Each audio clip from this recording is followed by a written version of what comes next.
아, 너무 좋다, 진짜. 오케이. 자, 빨리 합시다. 빨리 끝내자. 알겠습니다. 지금 몇 시지?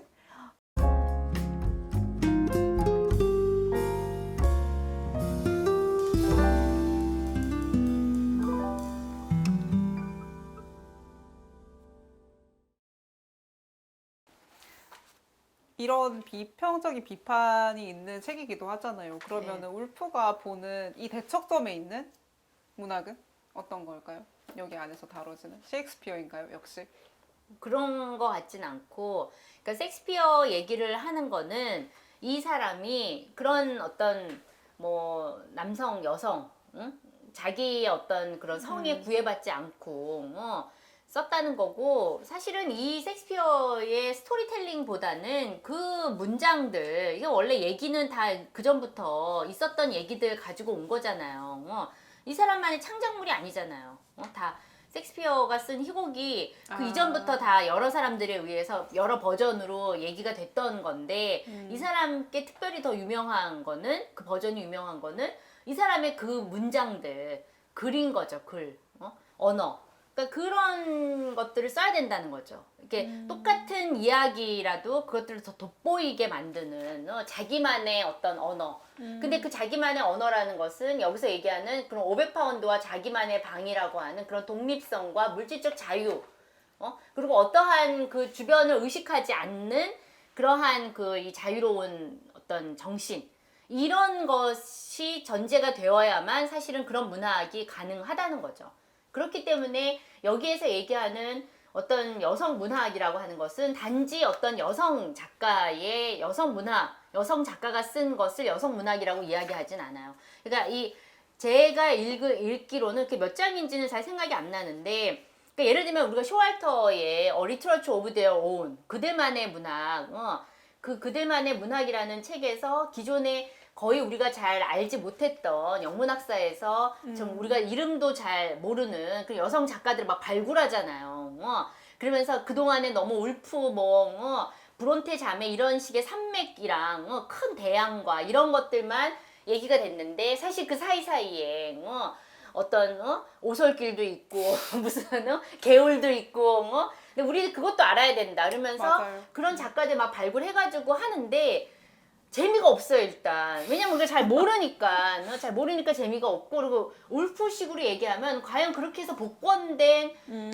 여성 작가의 작품 감춰진, 물론 한국 문학사에서도 무슨 뭐 김동인이나 이런 되지 않는 되도 않는 그런 단편들 있잖아요. 약한 자의 슬픔이라는 형편없는 그러니까 그런 식의 소설이 막 문학사에 실리고 교과서에서 배우고 이런 거에 비하면 여성 문학이 그동안 덜 이제 발굴되고 이제 정전으로 많이 다뤄지지 않았기 때문에 뭐 그런 건 있지만, 여기에서 울프가 얘기하는 것은 그런 식의 여성적인 가치를 복권한다고 해서 과연 그것이 문학적 가치를 곧바로 갖는 것은 아니다. 이런 얘기를 하고 있는 것 같아요. 제가 보기에는. 근데 중요한 것은 그냥 물론 그게 18, 19세기에 특히 여기서 울프가 얘기한 중산 계층의 여성들이 글을 쓰기 시작했다는 게 굉장히 역사적으로 중요한 사실이라고 얘기를 하잖아요. 근데 그 중산 계층의 여성들이 글을 쓰기 시작했다고 해서, 그리고 그 당시의 여성들이 생계를 위해서 굉장히 여러 글을 많이 쓰잖아요.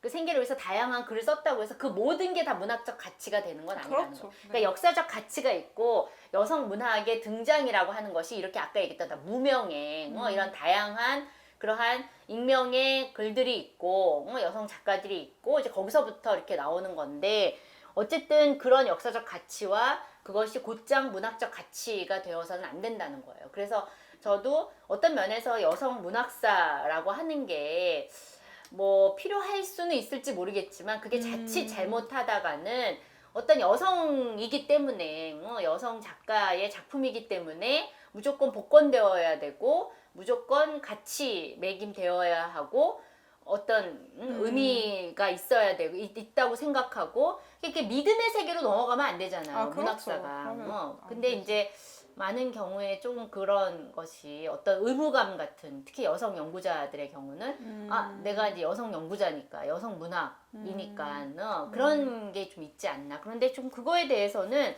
되게 좀 의외로 좀 되게 음. 명확하게 단호하게 구분을 하는 것 같아요. 그 생계 부양을 위해서 쓴 것들 형편없는 소설들도 많았다 뭐 이러면서 맞는 말이죠. 맞는 말이고. 그리고 저는 셰익스피어의 문학을 가장 높이 평가하고 있다고 저는 읽었어요. 양성적인 마인드가 그런 양성성의 글쓰기가 가장 잘 구현된 것이 셰익스피어 작품이다라고 울프가 보는 것 같고, 그리고 동시에 그러면서 여성과 글쓰기를 말하는 사람이 가장 최고로 꼽는 문학이 셰익스피어 남성 작가인 지점에 도달해서는 결국은 여성 문학이란 무엇인가 하는 질문까지 있는 것 같아요. 제가 볼 때. 그러니까 선생님이 말씀하신 것처럼 여성 문학이라는 여성 연구자, 여성 문학이라고 할 때 여성 작가들 혹은 여성이 그려진 문학들만 제한될 수는 없다는 게 이미 여기에도 있는 것 같다는 거죠. 그러니까 여성 문학을 어떻게 정의할 수 있나요? 라는, 사실 여성 문학이라는, 저희도 지금 여성 문학을 말하고 있지만 그걸 어떻게 정의할 것인가라는 질문은 정말 어려운 것 같아요. 그리고 그렇죠. 정의될 수 없음.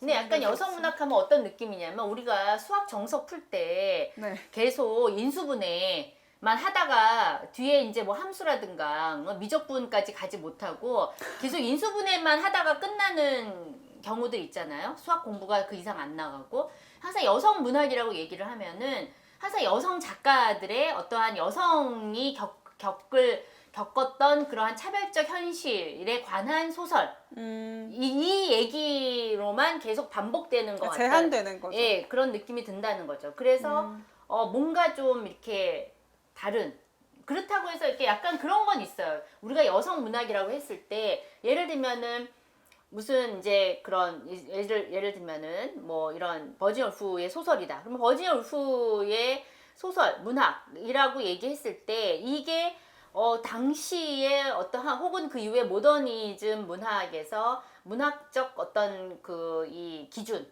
판단 기준 이러한 것들이 적용됐고 많은 경우에 모더니즘 문학에서 좋은 문학이라고 얘기하는 내적 완결성이라든지 텍스트 그 자체가 갖는 어떠한 그런 측면들 있잖아요. 그 세계를 총체적으로 반영하는 어떠한 문학 작품으로서의 그런 특성들 이러한 것들을 이게 버지니아 울프가 보여주고 있기 때문에 그렇게 남성 문학 작가들이 혹은 남성 평론가들의 어떤 비평적 판단 기준에 맞기 때문에 이게 이제 좋은 문학으로 회자되는 경우도 있고 또 우리가 어렸을 때부터 배운 것들이 그러한 이제 I.A. 리차즈 같은 뭐 예를 들면 너무 예전. 그런 옛날부터 시작해가지고 그런 식의 영미 문학 어떤 비평가들의 그러한 비평적인 기준들을 많이 학습을 하잖아요. 알게 모르게. 그러니까 우리나라 어떤 문학사적인 그런 그 문학사의 정전을 선택하는 그러한 기준에도 사실은 반영이 됐을 테고. 그러니까 사실 그렇게 이렇게 따지고 들어가면 도대체 좋은 문학이라는 게 뭔가 그런 식의 질문들이 계속 생길 수밖에 없고 어떤 작품이 좋은 문학이다 이렇게 말하기는 어려운 것 같아요. 버지니아 울프의 소설도 그렇고 섹스피어의 작품도 그렇고 그냥 이게 어떤 측면에서는 좋은 거지만 어떤 측면에서는 또 한계나 한계가 비판점이 있고 비판을 받을 수밖에 없는 것 같아요. 그러니까는 어떤 작품은 여성 문학이고 어떤 작품은 여성 문학이 아니고 이런 식의 어떤 구분이라고 하는 거는 그때그때마다 좀 다르지 않나. 그래서 너무 이제 지나치게 엄격하게 어떤 규범화된 기준과 잣대를 들이대는 것 자체가 조금 문제가 있지 않나. 맞아요. 뭐 판별식 그 인수분해 얘기를 하셨으니까 판별식을 적용해서 이거는 여성문학 범죄 들어가고 아니고라기보다 차라리 모든 텍스트를 여성문학적으로 접근하는 건 가능할 것 같아요. 오히려 모든 그렇죠. 텍스트를 작가와 작품을 불문하고. 그러니까 우리가 여성 페미니즘 혹은 여성에 관한 그런 논의들이 사실 이제 이루어진 게 어떻게 보면 일종의 반문화적인 대학 문화적인 성격도 있는 거잖아요. 그러니까 서브컬처적인 것도 있고, 그러니까 기존의 어떤 남성 중심적인 이 세계를 해체시키고 새로운 세계를 만들려고 하는 유토피아적 열망이 있는 모든 반문화들은 이게 다 그런 유토피아적인 열망이 있고 천년 왕국을 만들고 싶은 그런 소망들이 있는 거죠. 근데 천년 왕국은 현실에서는 어렵고 뭐 10년 왕국도 어려우니까. 근데 아무튼 뭐 이제 그런 상황이지만 방향성은 그렇게 가자는 거죠. 그래서 지금은 지금의 어떠한 한계 안에서 여성 문학에 대해서 이야기할 수 있고 이것이 이전에 이제 구성되었던 여성 문학과 어떻게 다른지 또 우리가 앞으로 만들어갈 여성 문학은 어때야 하는지에 대한 그냥 그 방향성을 가지고 가는 거지. 맞아요. 더 이제 좋은 문학이라고 하는 것은 결국에는 누구의 이익을 대변하는 어떤 문학이 아니라 그냥 모두가 이제 행복한 모두가 다 그냥 술집에서 그냥 밥 먹으면서 자유롭게 얘기할 수 있고 그 자기 얘기가 자유롭게 받아들여질 수 있는 그런 문학을 해야 되지 않을까 싶어요. 울프가 말하는 것도 결국 그 성을 뛰어넘자는 것도 자유로운 말하기와 글쓰기잖아요. 네, 맞는 네. 것 같아요, 선생님. 네. 그래서 아무튼 그게 저는 6장에서 좀 많이 구체적으로 맞아요. 나온 것 같아요. 네, 6장에서 Chloe like the Olivia라는 문장이 저도 되게 충격적이었어요. 왜냐하면 1장을 읽었을 때 전혀 예상하지 못했던 방향으로 흘러갔기 때문에 그래서 6장까지 그러니까 꼭 완독을 해야 된다. 이 책은 6장을 읽기 위해서는 꼭 완독을 해야 되는 것 같고 그 울프가 여기서 시도했던 수많은 좀 새로운 기법들이 결국 도달하는 지점이 6장이다라고 저는 읽혀지고요. 그래서 좀 밑줄을 되게 많이 쳤었는데 난 밑줄이 없네. 너무 중요한 챕터는 또 밑줄이 없을 수 있어요. 또 그런 그럼요. 그런 거 같잖아. 아니에요. 그럴 수 있어요. 아니 근데 저는 6장에서는 그 아이에 대한 얘기를 하잖아요. 곧고 검은 막대기 아이. 대문자 아이. 대문자 대문자 아이. 영어 아이. 네. 대문자 아이에 대해서 얘기를 하거든요. 아이가 너무 실증나고 맞아요. 싫고 막 근데 이런 식의 얘기들이 너무 위트가 있잖아요. 아. 대문자 이 아이가 뭐 검고 고든 막대기 남성적 자아로 대변되는 아이. 그러니까 이게 그 실비아 플러스 실 보면은 검은 구두 아버지, 검은 구두가 아버지 독재 아버지를 표상을 하고 네. 있잖아요. 그러니까 여기에서는 대문자 아이, 대문자 아이가 그동안 네. 이제 그런 식의 어떤 남자, 아주 권위적인 그런 남성 자아를 이렇게 네. 이야기하고 있는데 뭐 그것에 대한 이제 이야기들 하는 것도 재밌었고 맞아요. 아이를 어떤 글자가 아니라 풍경 속에 실제하는 어떤 걸로 보면서 그러다 뒤쪽 대문자 아이의 뒤쪽 풍경이 실제 나무인지 아니면 어떤 여자가 걸어오는 건지 확신할 수 없었다. 그러니까 그 남성 자아 안에 뒤에 숨겨진 것이 자연인지 여성인지 그건 확실하지 않다. 다만 확실한 건 남성 자아가 굳건하다는 거다. 그런 식의 문장들을 이렇게 쓴다는 게 아까 선생님이 낭독해 주신 그 적나라한 시, 분노가 담긴 시랑은 너무 반대되는 그런 면들인 거죠. 저도 그쵸. 재밌었어요. 그래서 그리고 저는 사실은 이제 그때 왜 그런 가장 뭐 이제 인상적인 구절을 좀 읽어달라고 그랬잖아요. 근데 저는 사실 맨 마지막 부분, 저도. 저는 맨 마지막을, 진짜요? 네. 저는 맨 마지막을 선택을 했거든요. 왜냐하면 이게 우리가 버지니아 울프가 굉장히 그런 그 자기 문학이라고 하는 그 폐쇄적인 세계에 머물러 있지 않고 이 도도한 문학사의 이 강물을 이제 염두에 두면서 자기 문학에 대해서 이야기하고 있다는, 그리고 이게 이 선배로서 선배 작가로서 어떻게 하면은 이 후배 작가들이 더 좋은 환경에서 더 좋은 글을 쓸 수 있는지에 대해서 굉장히 염려하고 고민했다라는 거, 저 그런 게 여기서 많이 느껴졌어요. 그래서 저는 맨 마지막 부분을 이렇게 했거든요. 문장 하나 읽어주실까요? 그러면? 아니면 뭐 맨 마지막 섹스피어의 누이에 대한 얘기를 앞에 자기가 얘기했던 거를 잠깐 소개하면서, 그녀의 오빠가 그러했듯이 그녀는 선구자들이었던 무명 시인들의 삶에서 자기 생명을 이끌어내며 태어날 것입니다. 그러한 준비 작업 없이 우리 편에서 그런 노력을 기울이지 않고 그녀가 다시 태어났을 때 그녀가 살아갈 수 있고 자신의 시를 쓸 수 있다고 느끼게끔 만들겠다는 결단 없이 그녀가 출연할 것을 기대할 수는 없습니다. 그것은 불가능하니까요. 그러나 우리가 그녀를 위해 일한다면 그녀가 출연하리라는 것과 비록 가난한 무명인의 처지에서라도 그것을 위해 일하는 것은 가치 있는 일이라고 단언합니다. 그러니까 이게 이제 막 딱 감동. 그냥 감동. 어. 그럼요. 그래서 역시 울프는 우리를 생각했어. 울프 언니는 울프 우리를 언니는 생각했어. 우리를 막 생각했다. 이런 느낌? 그리고 뭔가 이렇게 여성 문학 연대기라고 하는 것이 너무 그런 식의 여성에 대한 자의식이 없으면서도 이러한 어떤 선배로서 그 염려를 이렇게 하고 있었구나. 뭐 없었다기보다는 있는 데서 머무르지 않았다는 거, 그 응, 거쳐갔다는 거, 그쵸, 그 예. 앞까지 나갔다는 거. 그럼 저는 다른 부분을 꼽아볼까요? 예, 예.